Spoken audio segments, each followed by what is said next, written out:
Яңа Җәмик мәчетеннән беренче азан яңгырый. Бүгеннән Лаеш шәһәрендә 2 иман йорты эшләячәк. Тәүге намазга Рөстәм Миңнеханов, Минтимер Шәймиев, Әсхат Сәфәров, Марат Әхмәтов һәм башка җитәкчеләр килде. Лаеш мөселманнарын республика рәисе котлый.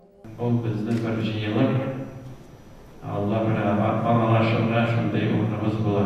Шуңа күрә һәммәгезгә дә исәнлек, саулык, матур тормышлар булсын. Бу мәчеткә 2019 елда нигез салганнар. Аны төзетүдә районның элекеге мөхтәсибе Рәүхәт хәзрәт Гатауллинның өлеше зур диләр. Ул дәүләт думасы депутаты Ирек Богуславскийга мөрәҗәгать иткән.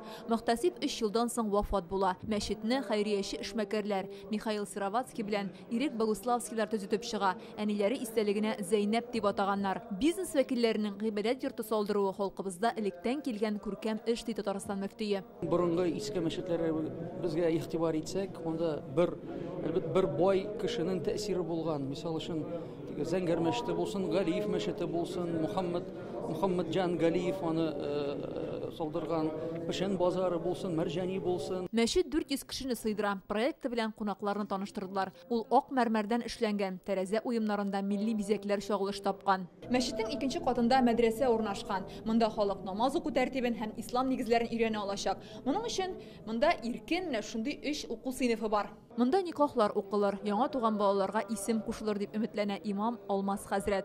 Ул Лаешка башкаланың Казан Нуры мәчетеннән күчә. Бәлки мен өметләнәбез, Казаннан да хәтта килеп, монда никахлар укытырлар, Алла теләсә, исемнәр куштырырлар. Иншалла, Алла ризалыгы өчен дип, халык өчен эшләргә тырышабыз. Әлеге мәчетне Лаешта яшәүчеләр озак көткән. Моңарчы шәһәрдәге бердән-бер гыйбадәт йорты бар кешендә сыйдыра алмаган. Бу центрда бу мәчет, билгеле центрда булгачтан, үзәктә, районның, шәһәрнең үзәгендә миңа калса йөрүче кешеләр бик күп булыр. Кешеләр, яшьләр дә барысы да монда җыелып, матур гына, тату гына яшәп, шунда намазлы укый яшәргә амин.